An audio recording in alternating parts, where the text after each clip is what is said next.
All right, so before we dive in again to our next example, we're going to go over some vocab.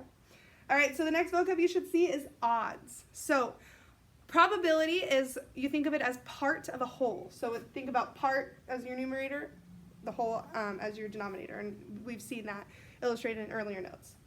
Now we're going to talk about odds, which is part of a part. So it's looking at the different pieces of the whole without actually using the whole in our fraction, okay? So there's two forms of odds, okay? There's odds in favor of an event. Remember, an event is an outcome. And there's odds against an event, okay? So what you want versus, on the numerator versus what you don't want, or what you don't want versus what you want, okay? So always look at the numerator for if it's in favor or against, okay? So for the odds in favor of an event, sorry guys, I'm losing my voice, okay? It's the number of favorable outcomes, okay?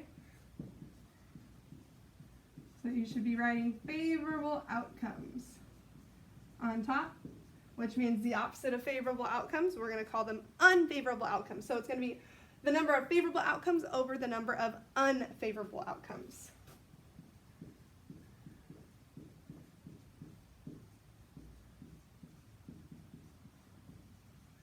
Okay?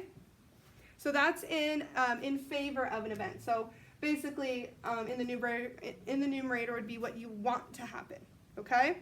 Odds against an event in the numerator, it's going to be reversed. So it's going to be what you don't want to happen, so the unfavorable outcome, okay? So number of unfavorable outcomes. So to save time, I'm just going to write unfavorable here instead of both that and outcome.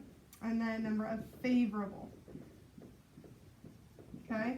So reminder, if you need to pause the video, you can go ahead and do that. If you feel like I'm moving too quickly, that's the beauty of videos. Pause it, rewind it, whatever you want to do. So make sure you have those written down.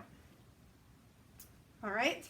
So now that we've talked about odds, now we're going to use it in a problem. Okay. So to save space, I didn't write the whole word problem up on the board. I just pulled out the important things, but you have the whole word problem in your notes. Okay. So your notes say you have 5 different coins in your pocket: a penny, a nickel, a dime, a quarter, and a $50. Okay? You pull out one coin at random, meaning you don't look, close your eyes, whatever it is, you don't know what you're pulling out. What are the odds that the coin you take is worth less than 10 cents? Okay? So we're trying to find the odds that the coin is going to be less than 10 cents. Okay? So again, the key thing, it asks what are the odds. It didn't ask what's the probability of pulling a coin worth less than 10 cents. Saying what are the odds, okay? So looking at part of the part. So the 2 questions we're going to answer. Actually, let's just do the first one. So how many coins are worth less than 10 cents? So take a look. Again, you have a penny, a nickel, a dime, a quarter, and a $50. How many of those are worth less than 10 cents? So you should have gotten 2 because, so 2 is less than 10 cents.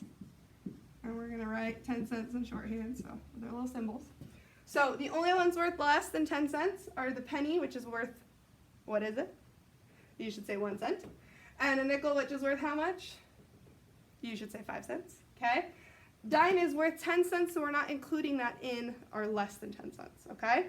Now we have how many coins are worth more than 10 cents. So I'm going to change this. I'm going to say how many coins are equal to or more than 10 cents. So we're going to include our dime in this number. So how many do we get? You should have gotten 3 because we've got our dime, which is worth 10 cents, which is equal to. Remember, I changed that part.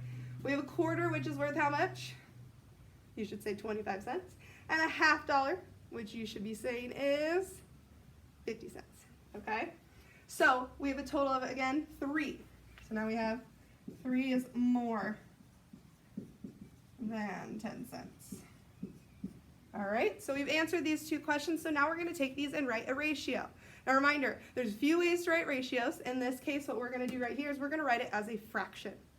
So again, think about odds. We want our favorable outcome versus unfavorable. So our favorable, it's asking, it's saying that we want a coin that's less than 10 cents, so that's going to be on top.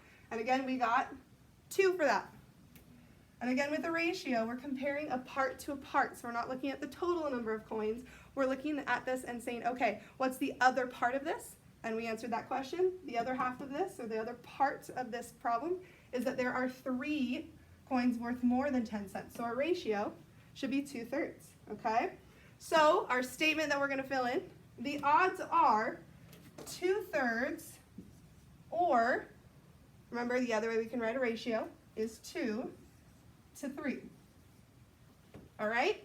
So there you go. Now I'm going to do a separate video for the practice problem for this one. So take a second, try the practice problems, and then click play on the next video so you can check your answers.